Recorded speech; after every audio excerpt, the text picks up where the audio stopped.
Okay, welcome back to the Tech Jobber Podcast. Super excited about today's guest. Actually met him at one of his events. He runs the Tech and Startups community, a movement that started in Miami, and in little over a year, he's already expanded to, well, tonight he has 10 cities and pretty soon the entire globe. We have Denis Hiller.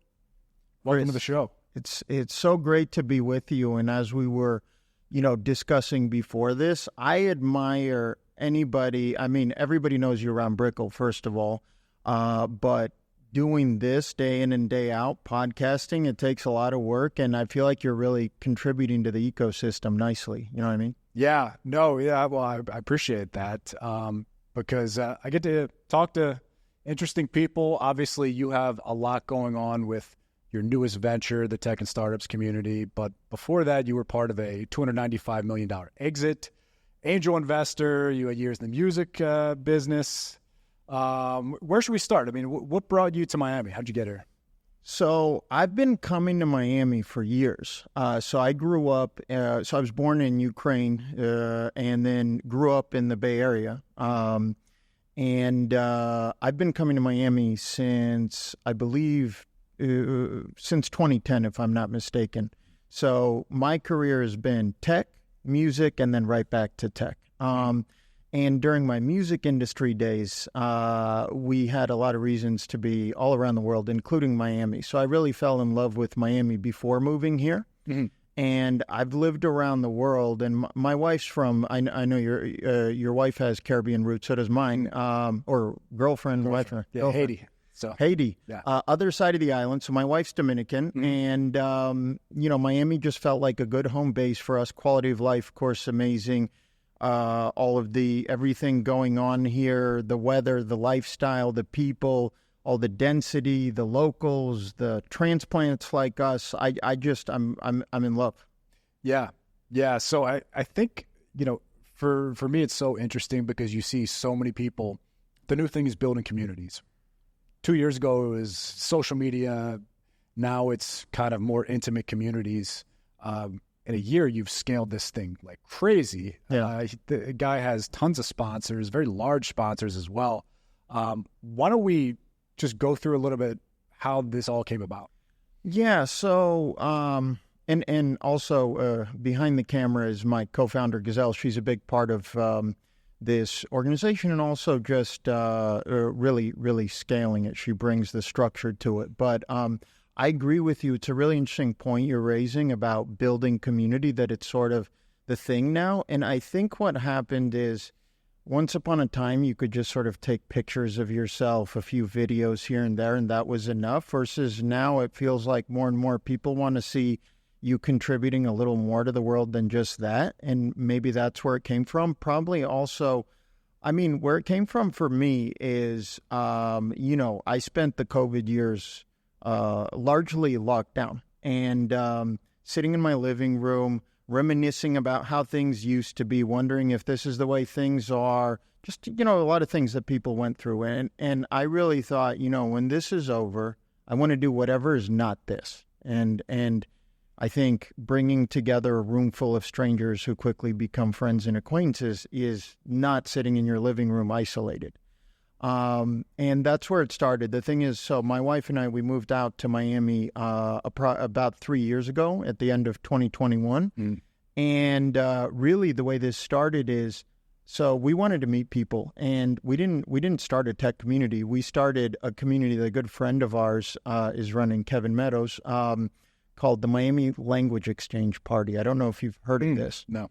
Highly recommend it. So my wife's multilingual, I'm multilingual, and we thought, and this isn't something we invented, we just imported it into Miami. We were surprised that it doesn't exist. So imagine this. So you come, you put a name tag on, and you write your name, Chris, and then whatever languages you speak or learning, English, Spanish, French, Japanese, whatever the case may be.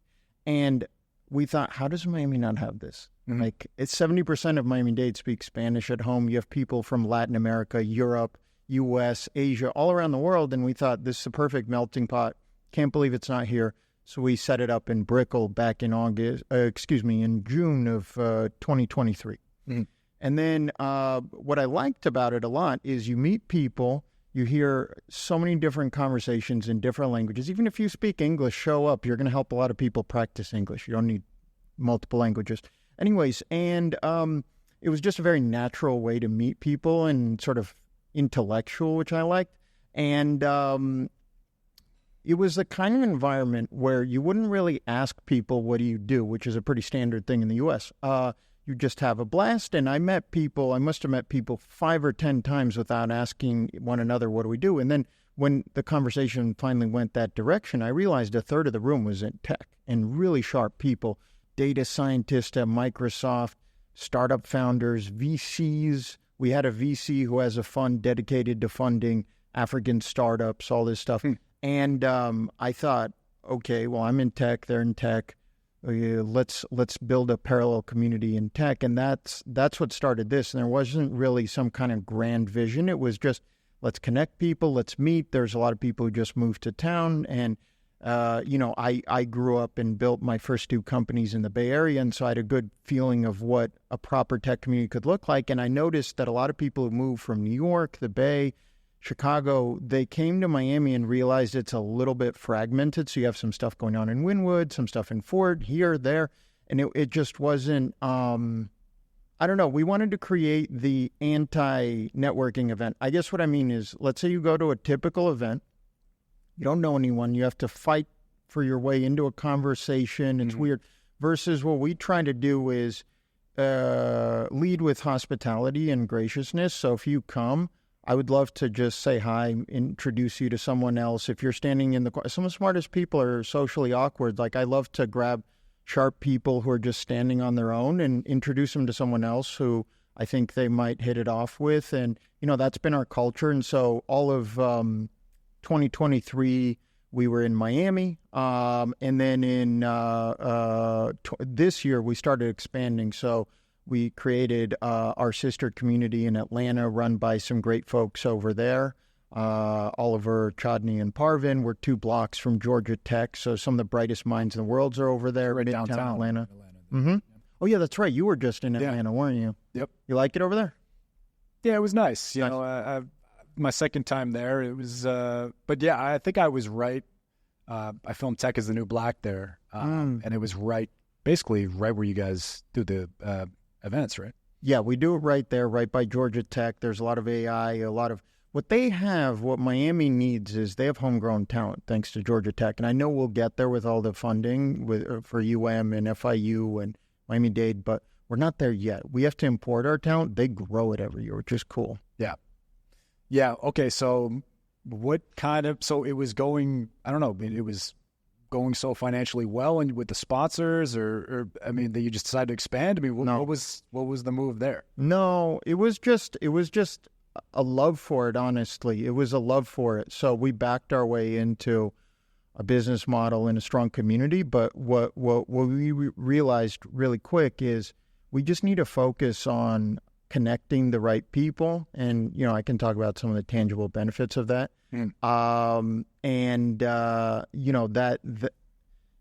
We didn't go into this thinking this is some sort of quick path to money. It's really not. It's not at all.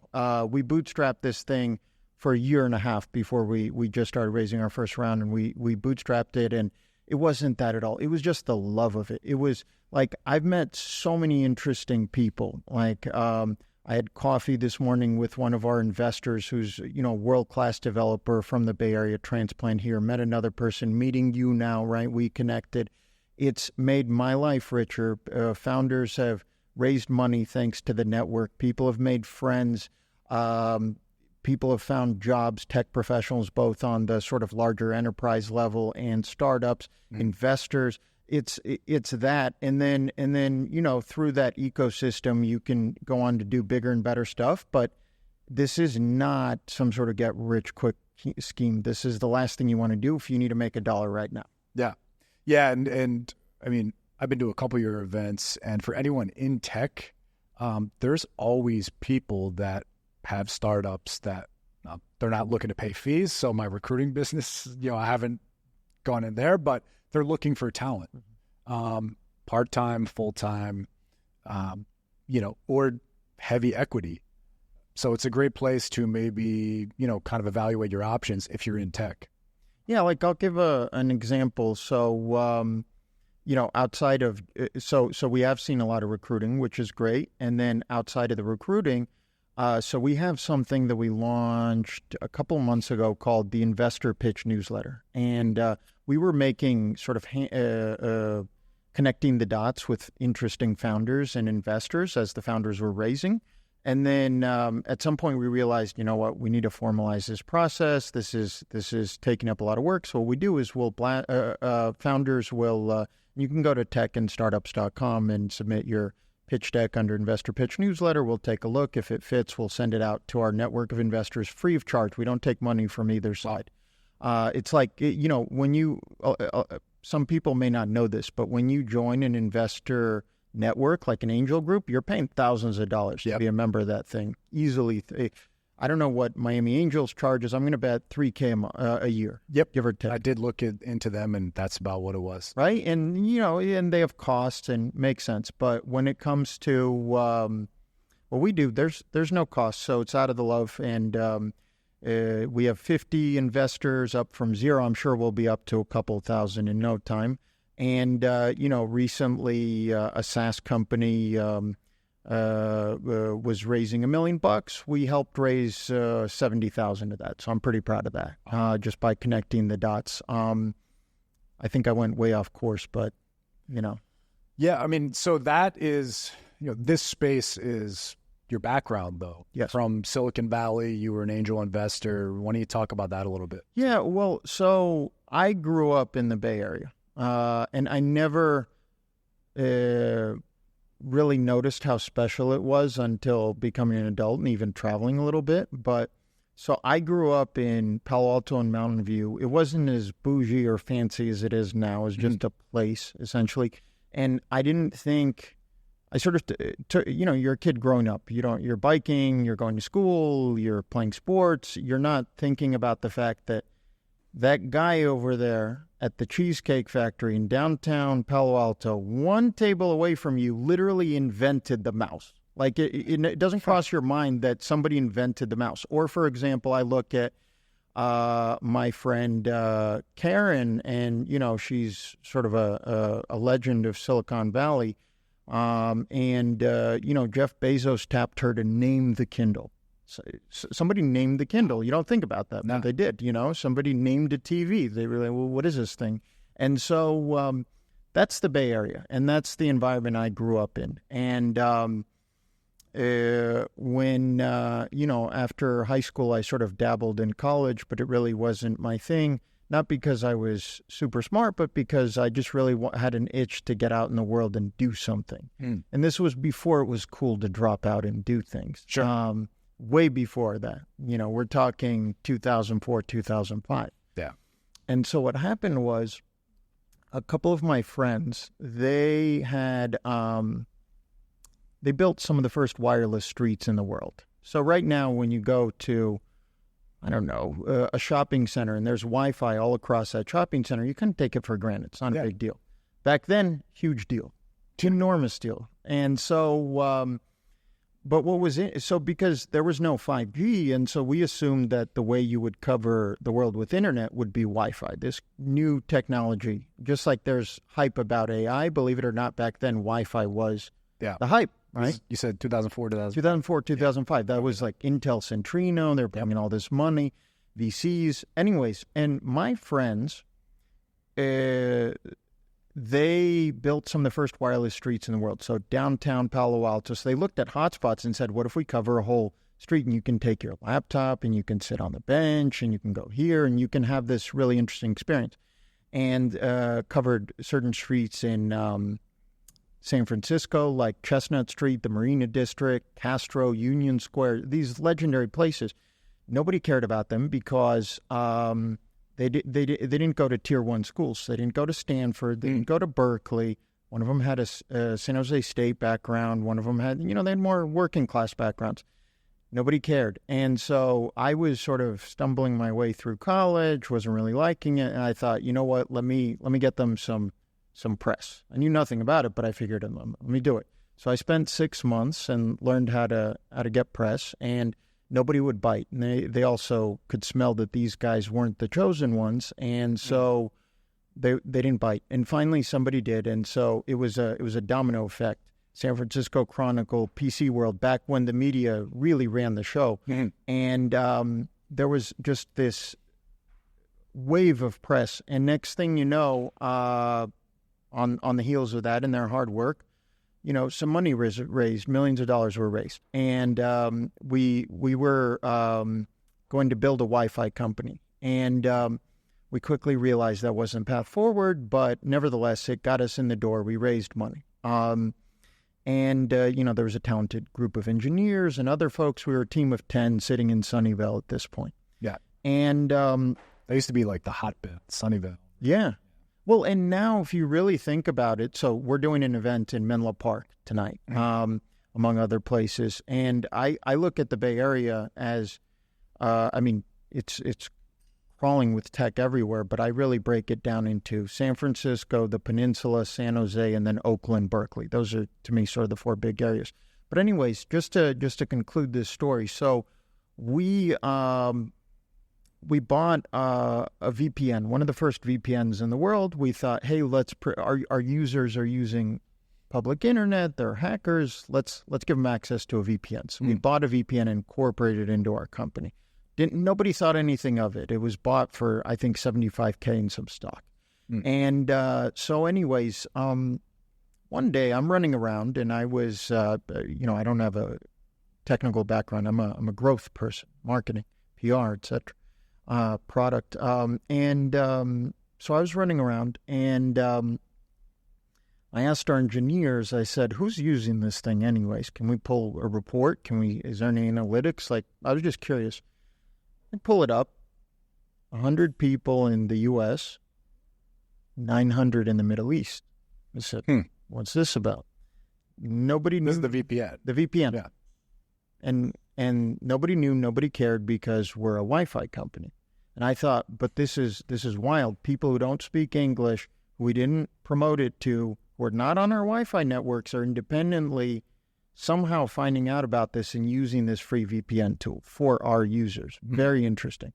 So I ran around the company. I did my homework over the next couple of months. So I created a side hustle for myself. So I was the VPN guy on top of my day job of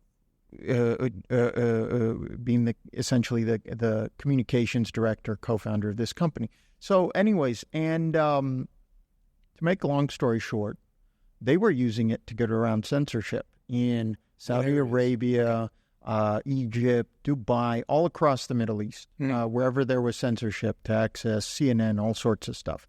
I ran around the company and said, we have a use case here. So this could be scaled through the moon. And everybody thought I was crazy, which is fine. They didn't see it. I tried to get a marketing budget, no luck. And then I thought, this is crazy because I have no money to push this with, but we have something. And if we don't push it, then somebody else is going to come in and be that player because this Wi-Fi is taking us nowhere fast. We've raised millions of dollars. Our investors aren't going to get a return. This is going to be another failed startup. And so anyways, nobody would give me a budget. So I took my own money and marketed it. I literally took my own salary and marketed it. I think I was making $75K at the time plus options, something like that.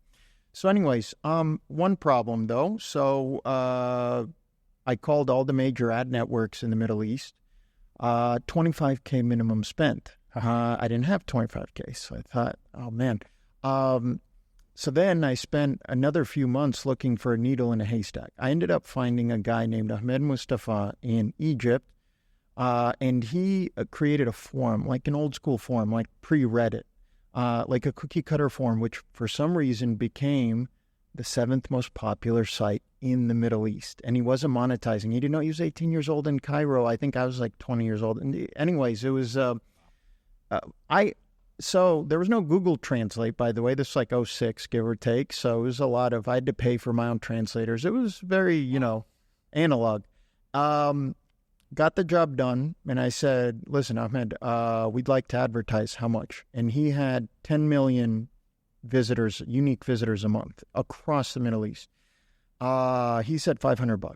I said, for what? Like rotation? He said, no, you get the whole thing, the front page here, there. I thought, okay, either this is a scam or this is going to be incredible. Yeah. I said, how do I get you the money? He said, Western Union. I thought, oh my God, this is going to be crazy. Right. So I went to Western Union in Sunnyvale at like 6 a.m. I 7-Eleven. I thought I'm going to get scammed, but I thought I have to go down this rabbit hole. I said, this is 6 months of my life. So I sent him his money. Next thing you know, an ad comes up. By the way, like a very crappy ad that he helped me design. Like imagine an ad, and then it takes you to a page which explains how to download this product, and then you have to do 10 more steps to get it on your computer. Yeah. We went from 1,000 monthly active users to 10,000, like that, practically overnight. Yeah. We were just on this trajectory. I got my budget finally from the company, scaled it to 100,000 monthly active users. Then I left to work on other startups. A year goes by. I ask my former teammates, I say, how's the Wi-Fi? And they said, what Wi-Fi? We're a VPN company. Wow. Next thing you know, the Arab Spring happens. And on the heels of that, so there was massive need for it, to access for information during that. And other parts of the world were lighting up as well. Goldman Sachs invests $52 million. Oof. Which was a beautiful thing. And Goldman Sachs is very conservative with their money. They don't just throw it around. So they saw something. And then eventually in 2018, and, I advised, I was slightly involved, just very behind the scenes, but I give all the credit in the world to the team. And, the team grew and grew and grew, and they did a great job scaling. And there was a $295 million acquisition. Now, before any gold diggers call me, I had a slice of a slice of a slice, so I bought my family a home. It was It was life-changing, but that 295 was divided 20 million different ways, but it was an incredible experience. Yeah. So who eventually purchased it? Was it Goldman? It's a company, a private equity company called Winder, and what they did is they took that company, combined it. They saw this sort of security angle, so they took the VPN, they combined it with other companies. They do what private equity does. They fired half the people, all sorts of parts, and they did their thing. But it was a nice sort of end of the road after all those years. Wow. Okay, so what time period is this? 2018. This is 2018. Yeah. Okay. So then, so you have some capital now, life-changing capital, but not retirement. Right. Right. Okay, so what do you do then? So let me just backtrack a sec. So that was the first company, AnchorFree. After that, I got the entrepreneurial itch again during AnchorFree, and I thought, because it was growing, and I really didn't want to be there for the ride during scaling. I like the beginning. Now, I think I like scaling a little more, but back then, I just like the beginning. Like when everybody's confused, to me, that's the best part. Yeah. Like, what are we doing? And so I helped co-found a second company called ULoop in the college space. Didn't do as well, but where we did do well was we attracted a major corporate VC, a company called Gannett, which owns USA Today and some of the major media properties, Fortune 500. And so anyway, I was involved in that. What is ULoop? ULoop, so what they've done over the years, what we imagined is a cross between Facebook and Craigslist. For anybody who doesn't know, Craigslist is like Facebook Marketplace. And we wanted to go into the college space and create a marketplace to buy and sell books, jobs, all kinds of things. It's been tried and failed many times. The reason why it doesn't work is because college markets are too small for that kind of thing. You need millions of people to have a really solid marketplace. Either way, they pivoted. They ended up acquiring a lot of interesting IP and companies. I'm fully out of there. I sold my shares, but bottom line is they bought a lot of interesting IP, and they're a big player in the college space at the moment. For anyone who wants to look them up, ULoop. But anyways, to make a long story short, I, for legal purposes, can't get. Actually, I don't think I can say anything at all. So just look up ULoop Denis Hiller. You'll see what I'm talking about. There was some drama. I end up walking away. Founders don't always see eye to eye, to say it mildly. And at the same time that happened, literally the same day, this thing which I was planning on to be my future,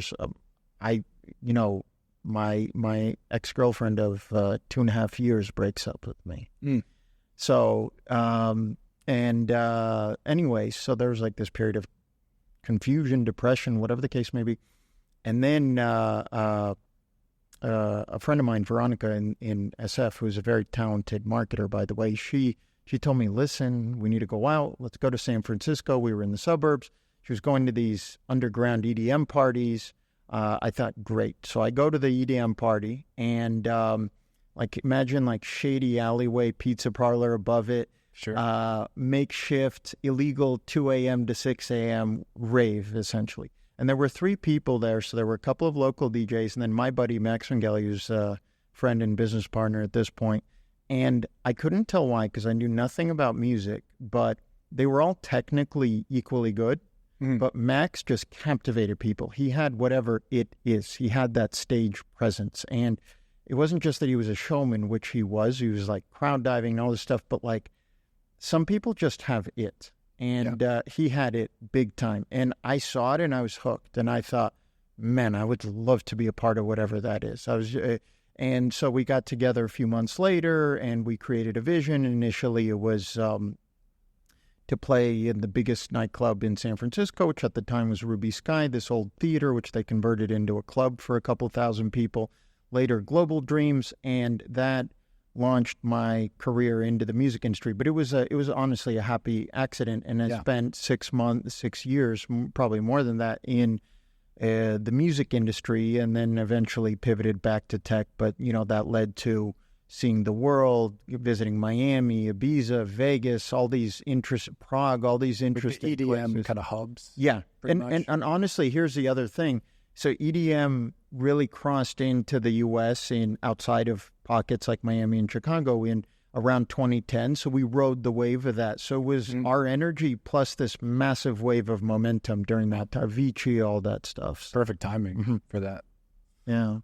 Yeah. So, okay. So then where do we go to next? Yeah. Okay. So anyway, so music happens, all the, and then as you mentioned, this cash out, right? So I get the call, shocking call, because startups are supposed to make it or fold within 10 years. This was like 14 years later, give or take. So it was a while. I mean, that team, they deserve a gold medal for that. So, anyways, then I kind of paused, honestly. So I thought, what do I want to do? Like I have this, I can't really retire, but I have a little more flexibility. And I thought, I want to build a record label. So my friend Max, who I mentioned, and through Max, like I met other folks, Steve Angello from Swedish House Mafia, a lot of basically anybody and everybody there. And I worked and basically did the same. Anyways, but to make long story short, the cash out happens. I have a little more flexibility. I'm not in the hamster wheel as I once was. And I thought, I want to work on a project without having to sort of hand to mouth it. Like, where's my next paycheck? What does this look like? And so we started working on Max's label. And I think in some ways it was kind of a predecessor to what we're doing now. And because if you look at most record labels, they basically work like a bank. Like if you look at Warner Music, you look at Sony, the big 3, any of them really. So they have this big war chest, and you come in, you have an album, and they like it, or maybe a single, and they think, wow, this guy's Chris is great. And they start flooding it with money. They hope you take off. If you do, great. They'll keep going. If you don't, they'll just throw you out and on to the next one. That's their business model. They're just kind of throwing stuff against the wall, basically, right? Like they're the bank, they're the VC, they're whatever you want to call it. And the big 3 record labels basically control that whole market, own a huge share of Spotify. So anyways, and I thought, but what if we create this community angle? What if we don't go that direction? In other words, in the music industry, there's a small group of people who are flying on private planes, and there's this really great party going on. And then everyone else has their nose pressed to the glass, and they're just sort of looking, thinking, wow, I'd love to be a part of that. And I thought, but they're the majority, and they're really cool. So what if we create a record label that elevates the next generation of electronic music artists. And that was No Face Records. So Max had his label, and we sort of gave it that push, started creating a lot of education because we thought, well, they're really early. Let's create an academy. Let's drop a lot of knowledge through content. Let's podcast a little bit. Anyway, so that's how I spent my pre-COVID years. There was a little bit of dabbling in angel investing and so on, but really that was my love. And then fast forward somewhere, and then during the COVID years, I got ridiculously lucky because I was in LA at the time. Then I went to Dominican Republic. I invested in a couple Airbnbs over there. To make a long story short, I've met the love of my life, my wife, who's coincidentally named Denise. And I meet her April 2019. December 2019.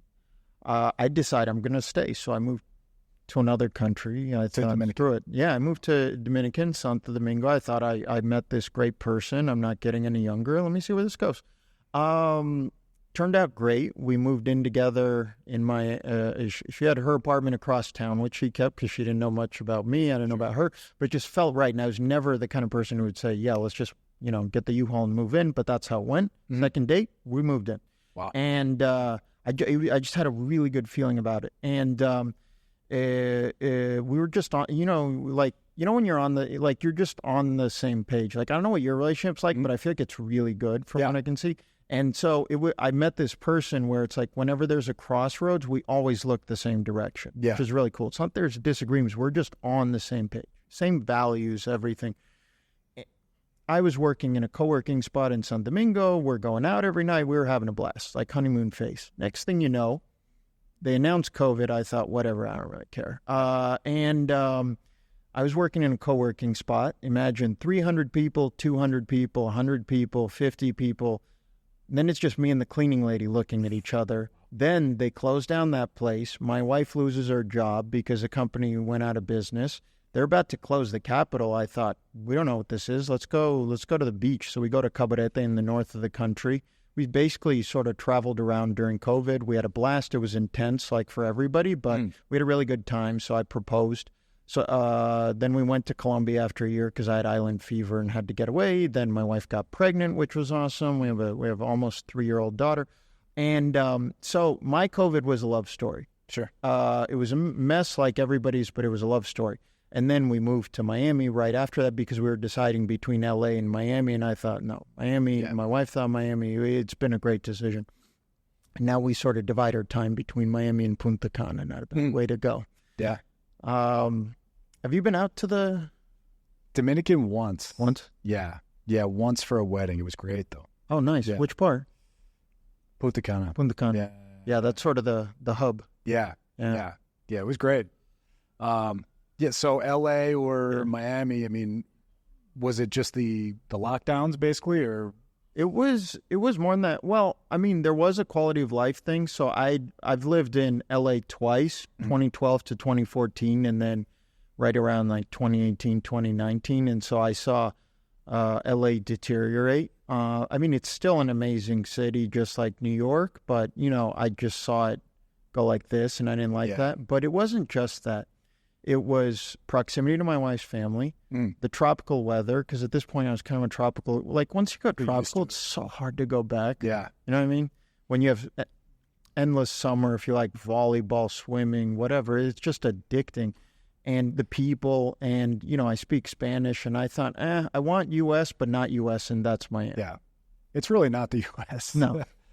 Technically it is, but it's just its own kind of nation, really. It's cool. Even in Latin America, you won't find a melting pot quite like this. So yeah. So anyway, so that's how it happened, and then there was this like a trial and error period because we moved to a new city. We didn't really know what are we going to do. We have a new kid. My wife flew here 7.5 months pregnant, so we didn't even know. We thought she was going to give birth in DR, but last minute, we got her papers, and that was great. So shout out to USCIS. Thank you. Anyways, and then the community started. And since it started, it's been a passion because It's an entrepreneurial project. I've never worked on something quite like this. That's an events and media play.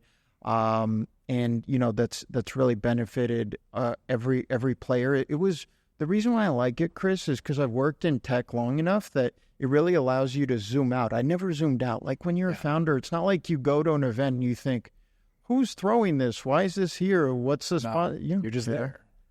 Yeah, you're just looking for resources. You're doing your thing. And versus now, having done it a few times, I love it. Yeah.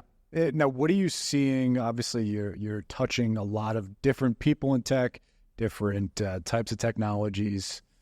For people kind of on the job market, what are you seeing that is red hot right now?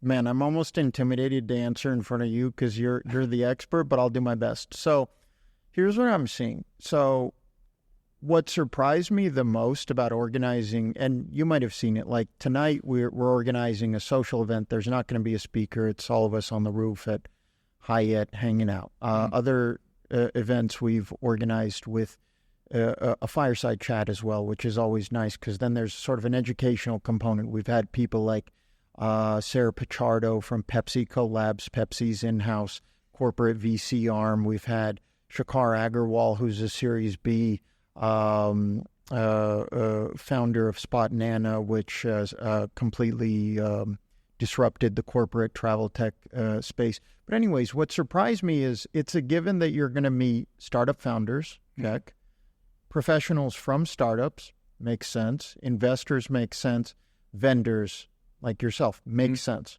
What I didn't expect is we get a lot of people from Fortune 500 and the larger companies, and that really surprised me. And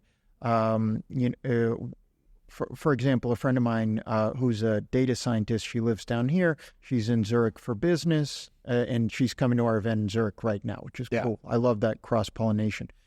I asked those people, like, why are you here? And there are two different answers. One is big companies tend to move slower, so they want to see what's new and they want to be sort of in the know. Who knows? Maybe it's a path to advise or something else, maybe invest. And some of them want to either start a startup or go into a startup. So I think it's a great feeder system for that. And what I'm seeing as far as jobs is we've seen a lot of folks find their next gig, which is cool. So startups definitely come to try to recruit, whether it's technical talent or product managers or whatever the case may be. And then also there's people who are looking to pivot and, they're an interesting crowd because let's say because when you're at a startup, you're sort of a jack of all trades in a way. Like it's a chance for impromptu. Your computer breaks. There's no IT department. Life ain't as cushy. But on the other hand, when you're at Facebook or Google or Microsoft, any of these companies, you get to go really deep in a certain direction, which is great and really become sort of a subject matter expert. But what I've found is some of those people can transition to startups and others can't. And I think it just depends on their comfort zone. Some people think they want it, and then when they go in, they say, wow, this is such a mess. And then others go in and they think, wow, thank goodness I can actually make more of an impact because it's such a small organization. Yeah, I think it's kind of two different muscles almost, the startup person and the Fortune 500 person, because you get a Fortune 500, you could have some great ideas, and they're just kind of like, no, you just do this. That's what we're paying you for. Don't worry about that. Yeah. Obviously, startup, it's totally different than that. But I mean, so what are you seeing as far as the community, down here? What seems, because I think I would see it about 6 months ago, it kind of became cool online to say, oh, Miami's done, tech scene's done, they're back in New York, totally finished, back to a party city. I haven't found that, but what are you seeing these days with the community? So what I'm seeing is, I don't want to here's the thing. So when I look at Miami and Atlanta, okay, I think of Miami as Dubai and Atlanta as Tel Aviv. We are very good at selling ourselves, sometimes too good at selling ourselves. So we sold ourselves here. we were actually here, and then now people think we're here. But we're not. We're not. Okay, fine, we oversold ourselves. Fair enough. There's some holes in the system. But the thing is, what happened is, first of all, Miami was on almost no one's radar. Then we were on everyone's radar. And when we slightly didn't meet their expectations, then they wrote us off. Yeah. Fine, F them. But the thing is, that's absolutely not true because, so here's what I'm seeing in Miami. We have lots of startup activity. We have a growing number of enterprises, as you know, coming in, Apple, you name it. And the thing is, Miami and South Florida in general was traditionally your gateway into LATAM. Like if you look at Starbucks, where's their HQ for LATAM? It's here. That's and so many, HBO, Latin, you name it. Great. But now it's not just that, which is cool.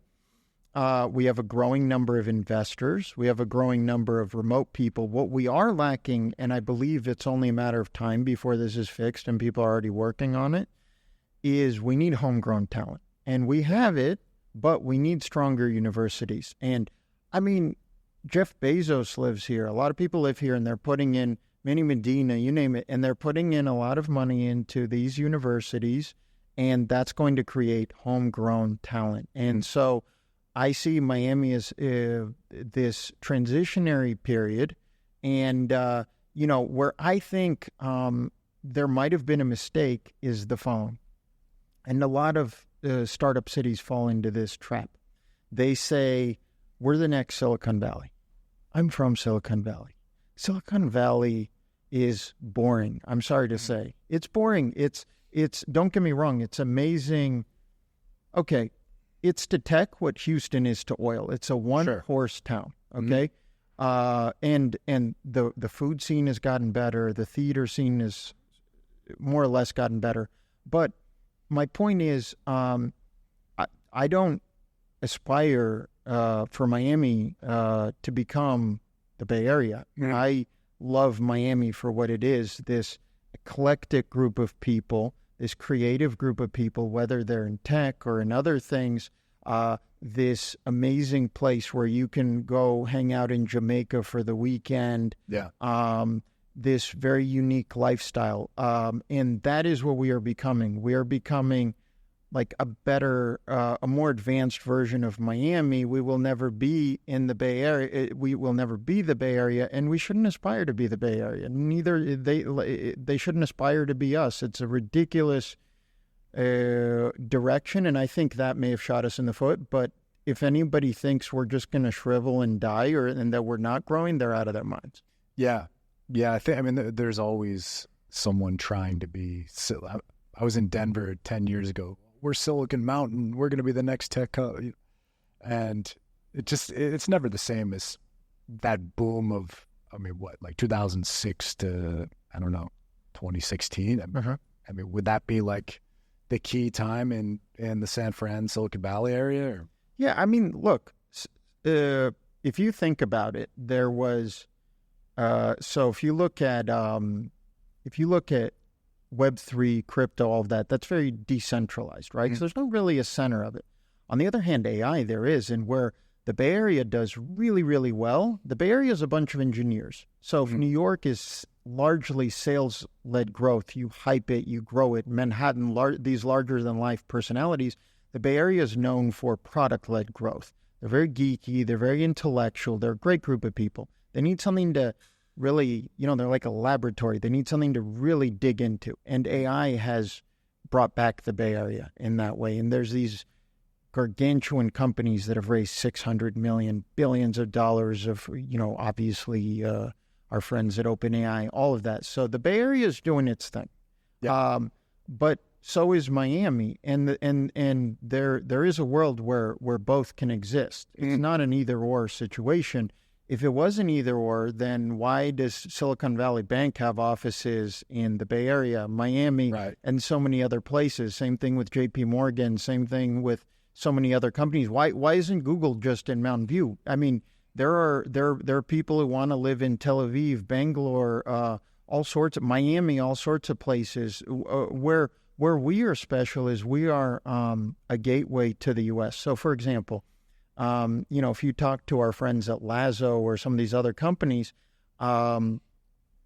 if there's a group of founders, international founders, and they create a great company in Brazil or Argentina, and their local community invests in them, at some point they're going to have to, if they scale enough, they're going to have to come to the U.S. and raise from our investors. Yeah. So if you do that, usually a comfortable place to make that happen, your gateway into the U.S., is Miami or South Florida. We're very good at that. I don't know. I just see our place in the world as a global city. It's only a matter of time before we're going to have flights directly to Asia, which is somewhere we're lacking. We're lacking in tier 1 higher education, which we'll get to. I mean, let me put you this way, Chris. We're doing 10 cities tonight. Soon we'll be at a lot more markets. We're spreading next month across Florida, Orlando, Jacksonville, Fort Lauderdale, you name it, every major market. We're going to spread and spread and spread. But to me, the vision is from Miami to the world. No matter how much we scale, Miami is and will always be home base. I have a love for this city. We're organizing our first conference in April. It's a startup-focused conference. We're going to have some amazing speakers. Basically what we do at these evening events, but a full day of that. Yeah. VCs, so one-day event? Yeah. Imagine 1,000 people. One-day event. Imagine 1,000 of us in a theater. That's what it's going to be in April. And, we're hunting venues. We're doing a lot of logistics for it. My co-founder Gazelle's working on it hard. It's going to be a big project. But the thing is, we can do it anywhere. We can do that conference in New York, the Bay Area. Maybe we will one day, but I really wanted to give back to Miami, the place where we got started. This is, what do they say? All tides, something about ships and tides, sure, something like that. So, and that's what we're doing. And there's people like you who are building amazing stuff here. We're doing it. Emerge, so many incredible startups, and I don't know. My reality is building here, so I don't even stop and think about it. Are we over or under hyped, if that makes sense? Yeah. So let's talk about the future plans to, you're looking for more cities, more countries. Mm-hmm. You want to go all across the globe. You're doing the one-day event in April. What's like kind of the long-term? Because I think a lot of people are very interested in, obviously school is the newest thing. Everyone has the school communities, and now they're kind of transferring that to in-person.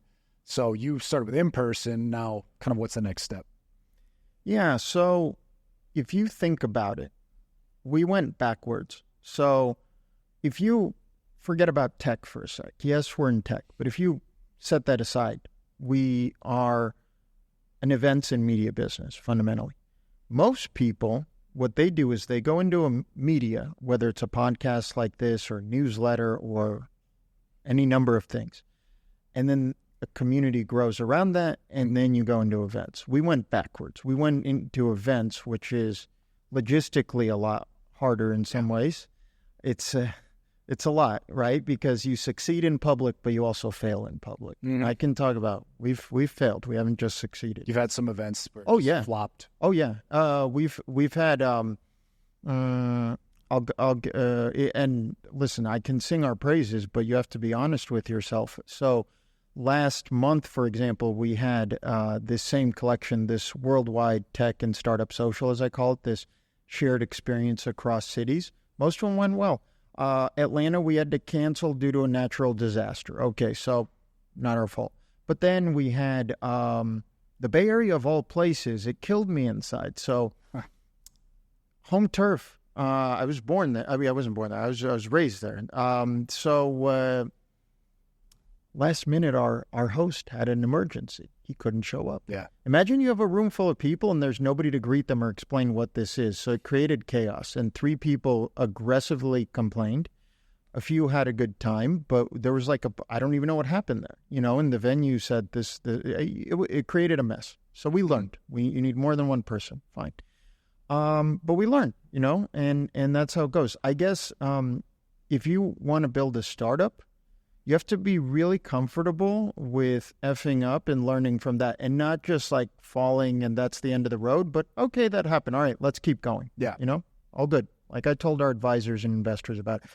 So where we are right now is, as the tech and startups community is, we're after a year and a half of bootstrapping this. And by the way, I recommend to anybody, there are very few exceptions. If you're a proper subject matter expert who's been working in a field for 10 or 15 years and you know how to build a better mousetrap, go and do that. Go raise funds. You'll do great. Mm-hmm. But if you're starting something new and you really don't know that much about it, like I look at this as sort of the marriage of my personal experience as a startup founder, early employee, as well as entertainment business, and sort of marrying the two together to hopefully help a lot of people while creating a beehive of activity.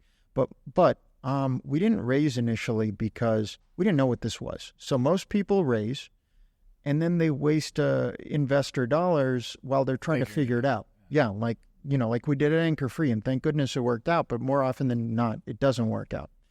And whereas now we know ourselves inside and out, and we crawled through the mud to get there to figure out what is this, what's the business model, who's our advisors, who's our extended team, all that stuff. But now we just announced a friends and family round at a very fair valuation, might I add. $2 million. We're raising $200K, selling 10% of the company. Okay, so $20K gets you 1%. And we did an unusual thing where we announced basically a community-style round. And what I mean by that is we said, look, the minimum to invest is $2,000. You have $2K? Great. So when I look at our first few investors, we've had an investor invest $20K. We have 3 checks at $2K. We have a check coming in at $5K. We have another check coming in at $40K. It's just a mishmash of folks who support this. Because I thought if we're a community, we should have a community-led round. And that's what we have. And the reason why we're raising that round is because you can create essentially a meetup or a social event or networking event, pretty low budget. You can't do that with a conference. I really want us to go into the conference space, and because there's a lot you can do when you bring the right group of people together, make a day out of it. So I see us doing a few things. Number one is expanding like crazy. So next month we're expanding into Bogota, Colombia, Bangalore, India, Tel Aviv, Israel, Dubai, and across Florida. And then at the same time, as I mentioned in April, we're organizing 1,000+ person startup conference, which will be great. And we're going to keep expanding, and that's our event side, right? The other side is media, and if you think about it, we do have a media side. You just don't really think about it because it's just sort of there. We have a series of regional newsletters to let you know about upcoming events and photos, that kind of thing, maybe some local news. That's already media. We're reaching 5,000+ people, and growing. And we have our investor pitch newsletter, which is specific to investors. At some point, we'll be looking at podcasting, creating more content, webinars, all kinds of stuff. So, that's what we're building. And, I haven't seen a startup community act as a startup itself because we're the same C Corp. We're raising money. And if I can just add one more thing, because I know this is a bit of a long monologue, but the other thing, Chris, is I've been around the block long enough to take raising money very seriously. This is money from my friends. Like, this is their hard-earned money. Now, they're not stupid. They know that this is that risky part of their portfolio. This isn't like buying, a rental property. But nevertheless, I take it very seriously. And if you invest $20K, we kind of have a responsibility to give you a 10x return. And so the question is, how do you do that? How do we not waste your money? And anyways, our next step is the conferences, the media, and to just keep helping. But we are what I would hope is your favorite startup community is also a startup itself. Yeah. So I mean, what What exactly is the long-term business model? It's multiple conferences where people will get a return on investment for the 200,000 that you're trying to raise. So the conferences are the kind of big money opportunity, and then potentially monetizing the media around that. The actual the actual events, like kind of what do the economics look like? You have sponsors, but obviously there's costs. It's free to go to as well. Right. So you're just building lists. Yeah. So it's free to attend, and the reason why it's free to attend, and I never want to change that, to be honest with you, is because startups are expensive. You have your software stack, you have your people, you have travel, you have so much stuff. I don't want us to be another line item on your budget. I mean, sure, if we do a conference, fine, we'll charge you something, but it still shouldn't break the bank. I don't want to grow on the backs of startups. Startups need to be out there doing the startup thing. But here's the business model. As you mentioned, conferences to a certain extent can be lucrative because you're bringing together certain players, and then brands can benefit from that. You can create media around that. It's exciting. It can create opportunities for everyone. But I look at events really in three different categories, if you think about it. One is public and open to everyone, like tonight. Anybody can show up. Yes, we try to curate it a little bit. If you have nothing to do with this industry, we wouldn't encourage you to show up because why? You're really not adding value. But anyone and everyone can show up. Then you have smaller, private, more curated events, which we've done a few of those. Like, for example, recently we partnered up with Silicon Valley Bank, organizing a founders breakfast. So we brought together founders, let's say of a certain caliber, who have a certain amount of traction, raised around a certain amount of money. We had a nice breakfast in Brickell. It's pretty lonely being a founder, so they appreciated all being in the room together. Our friends at SVB brought everyone together. It was a beautiful thing. So that's the second type of event. The third type of event is, of course, the large-scale, small-scale or large-scale conferences. And by the way, one other thing I should mention is, and I haven't talked about this, so I'm excited to, bring it up right here, is outside of the startup-themed conference, the community conference we'll be doing in April, we're looking at Ultra Week. So if you look at Ultra Week, you have the 27th and 28th, which is Emerge America's largest tech conference in Miami and possibly all of Florida. Yeah. So that's Thursday and Friday. Then you have Ultra Friday through Sunday. We want to take Wednesday and do a music tech conference for 300 people, a summit, because all my friends from the music industry are going to be there. So we can bring founders of music tech companies. There's a lot of interesting companies. Investors, there aren't that many, but they do exist, who specifically fund music tech, or that's part of their portfolio. Get some speakers from Spotify, Warner, etc., professionals, some artists, and we can just make a day out of it and have a great time. Yeah. I'd love to get, give or take, 300 people in the room. So that's what we're working on. Where do we go from here?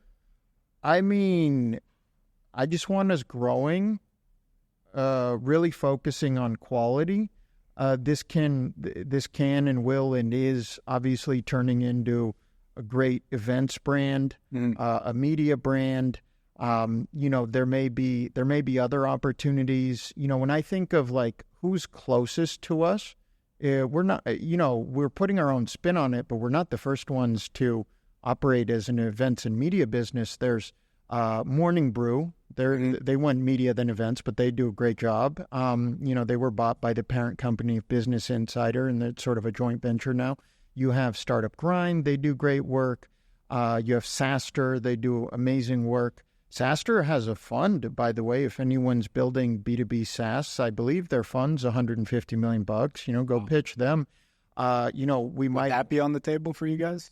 I don't see why not. I mean, it's not a priority this second, but if there are enough people involved and we really feel like, I think there could be, honestly, other people have brought it up, because if you think about it, our thesis would be we have the best relationship with this amazing group of founders. Why? Because they don't just come to our conference once a year. These are people who we meet every single month, oftentimes more than that. We have a relationship with them. This is a community. If we had the resources and the right folks to throw in a few $1 million and we could provide some seed funding alongside some other great investors, I think it would be probably a natural next step. Maybe not step C, maybe it's step H, but I don't see why not. Yeah. And another thing, is there any finder's fee associated? You guys obviously work closely with Silicon Valley Bank. These people are brought together through you. Is there kind of a small finder's fee if there is an investment? So there are a few ways to do it.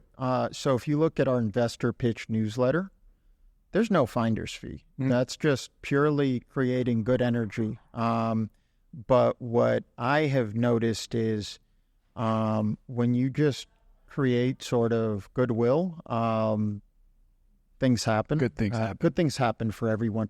Like, I don't know why sometimes there's this mentality of we created this pie, so we need the pie, versus I feel like if we created, I don't know, $100 million worth of value and we end up getting 1% of that, and amazing. Like, we don't need the whole thing. Wait, what was your question again? The monetization. Oh, finder's monetization. fee. You're connecting a lot of people. Obviously, there's a finder's fee associated with that a lot of times. Is that something you guys are... No, sometimes there is, sometimes there isn't. So sometimes we'll take something, sometimes we won't. It's not really our business model. I mean, there are certain partners who we're looking at to create symbiotic relationships where there might be a referral fee. For example, if you need accountants and lawyers and that kind of thing. And then the question becomes, and this is something we're thinking through, is do we want to be a part of that relationship moving forward? Because normally the way those work is, here's a lead, have a good time. But I'm thinking, right, but we'll see that person next Thursday.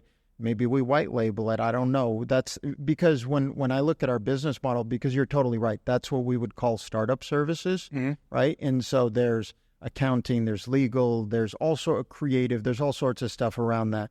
We just created a beautiful pitch deck.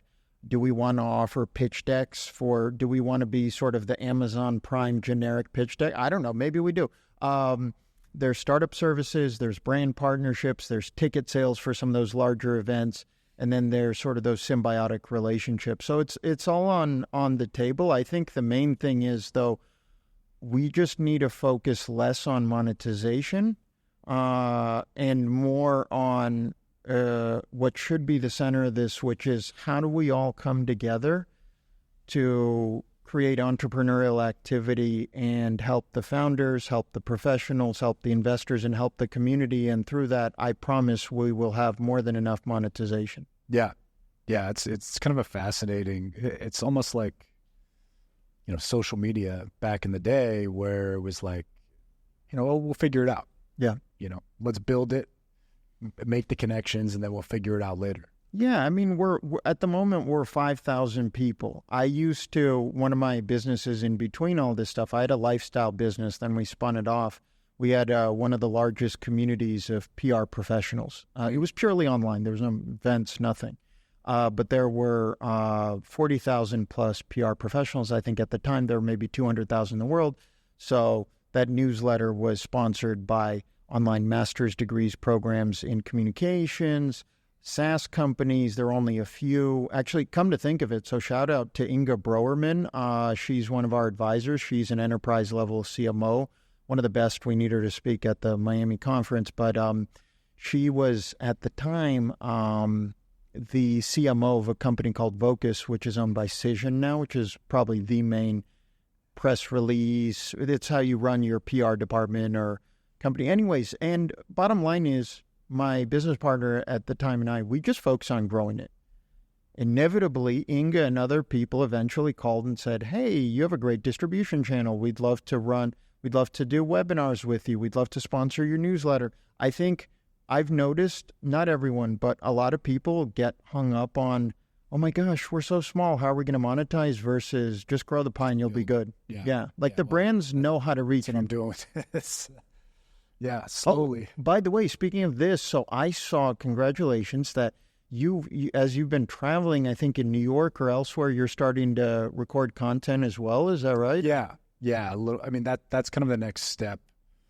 Once we can figure out the costs there, then kind of take this whole setup, and there's a couple of tentpole cities where I have connections with that. Yeah, I'd love to connect with people there too. By the way, so speaking of cities, the only major market that we haven't done on the East Coast, and it's high on the list, is Philly. And aren't you from Philadelphia?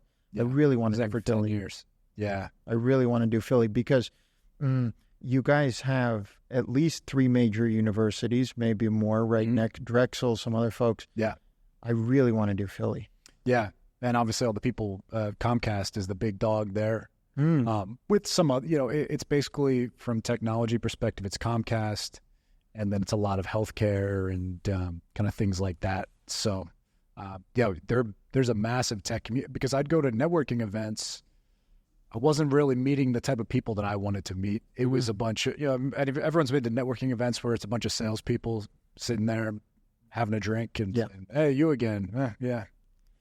You know what's the type of event that we haven't done yet that I would love to do on sort of that networking level is more events specifically for developers. I would love to see hackathons because when you bring together founders, many of them are technical, but not all of them. You can bring together professionals. Some of them are, some aren't. And the investors, that's great. But engineers love getting their hands dirty. They love building things. That's who they are, of course. And they've asked for that, and I feel like we owe it to them to deliver that because out of a weekend with a bunch of developers together in a hackathon, who knows what comes out of that? Yeah. And then, okay, before we go, why don't you kind of give one last pitch to the tech and startup community? If you're in a city that Denis is running the event, why you should go? Well, look, I don't want to toot our horn too much. Let me be very honest with you. Can you sit in your garage or basement and build a world-class company without ever going to an event? Yes, you can. Okay? I'm just going to be very transparent. You can. However, it's lonely, number one, and I would argue that your chances of success will be higher if you don't do that, if you don't create an island. You don't need to create an island. The reason why the Bay Area exists is because of network effects, right? And so many other great cities, New York and Miami and Tel Aviv and Dubai and all these other places. I would say if you are a founder, first of all, this should be the unnetworking event, okay? You should feel welcome. It should be social. I've been to a lot of events. Like, I'm a pretty shy guy, honestly. Like, I've been to a lot of events where I come and I'm like, this isn't my vibe. I don't want to fight to go talk to people. And then there's some kind of snobbery. Like, we have none of that. We literally have none of that. And so this is a welcoming environment. This is your home, okay? What we bring to the table is world-class speakers, and there's only going to be more of those. My goal is to have speakers in every one of our markets. Right now we've had them in Miami and Atlanta. Sometimes we have them, sometimes we don't. But I want to bring that everywhere, that thought leadership, because, Chris, like you've seen it, when we're all hanging out for 2.5 hours, but you have like a quick 20 minutes of fireside chat, 10 minutes of breaks it up, Q&A. which is nice. Yeah, and right away it injects ideas. Everybody makes a new connection. It's a beautiful thing. So we've had top-tier VCs. We've had top-tier founders, people who, aspirational folks. The only people we haven't had, which we're going to have soon enough, is I want to see some executives. For example, I would love the CTO of Royal Caribbean. Would love that person to come and meet them. And, there's a lot of great people. I'd love to get him on here too. Bring him on. I reach out to a couple of those guys a lot. Call Chris. And so, and we will. And so bottom line is founders, we're your gateway to other founders, right? That camaraderie and that exchange of ideas, friendship. We are also your gateway to fundraising to a certain extent, to talent, among other things. For professionals, we are one of your gateways to working both in startups as well as the larger companies, interestingly enough.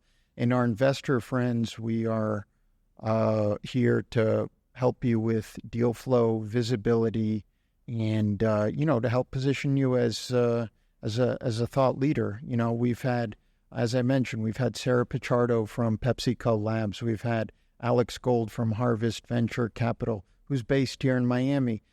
We've had Rodrigo Lascarin, who runs corporate VC for Televisa Univision. Wow. We've had some really amazing folks. And Justice Mendez, former guest. Thank you. Justice Mendez, we can't forget about him, 161. So youngest VC in Miami. Youngest VC in Miami, and he's a community builder himself. The thing is, this is life-changing. The thing, I think where most people get it wrong is they will go to an event like this, they'll go once, they won't hit whatever they're trying to do, and then they'll leave. Versus if you just keep coming back, it will change your life in a meaningful way. Don't lead in with, oh, I'm looking for, don't try to use, just go in, have a chat, meet people, whatever, and, consider this your home. We're happy to be your home. Yeah. And well, I'll be going tonight, but obviously this won't air for a couple weeks. But at the next one, if you're watching this and you see me, come say hello and say you saw Denis on the pod. And let me tell you, Chris is, I really mean this, Chris works so hard, and I really admire what you do because you're a recruiter, but you have an amazing network. You see the bigger picture. You get it. You add value. It's always a pleasure to see. Yeah, awesome. Well, thanks so much. We've been trying to do this for months. Yeah. Obviously, he's a bit busy flying around the country, but finally I caught him in Miami on a day of an event, and I'm glad we finally made it happen, man. Appreciate you. Cool. Well, hopefully I'll see some of you guys in whatever city you're in at the tech and startup community events, and we'll catch you guys next time.